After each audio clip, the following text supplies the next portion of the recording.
Drones at their very heart are aircraft, and we are at just the beginning of the development of uncrewed aircraft, which is not surprising because 100 years ago, airplanes and cars came around at about the same time in history.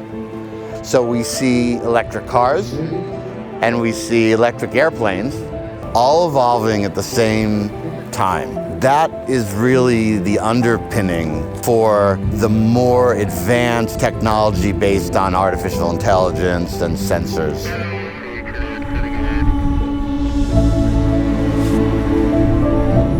So there's the obvious regulatory barriers, and I think the regulatory agencies are now starting to be a little bit more flexible as many of the drone manufacturers and drone service providers provide a better safety case to operate the drones.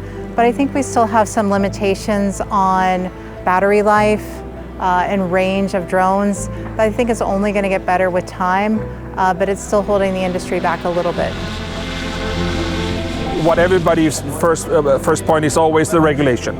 Yes, it's there, but if you're a professional, you can actually get across it and get on the other side and actually do some serious business. Our biggest problem right now is actually people that are not taking it serious and are not following the rules, giving a bad competition situation with the ones that are actually trying. Denmark is really leading the way, and that doesn't mean that all the people here are from Denmark. But it does mean that Denmark is having this type of event. That makes all the difference. I think there's a lot of great things to take from this event. One is having great conversations with individuals from Denmark and around the world that are all trying to solve problems, that all have their own challenges.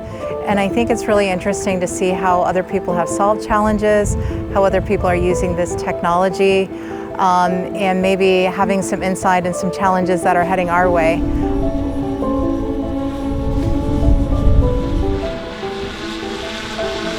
So it's a fantastic event, and it's fantastic to be here in the Danish summer weather, and it's super cool, and it's nice to meet all the colleagues and competitors we have in Denmark. We have a very good relationship with everybody, so it's a fantastic event.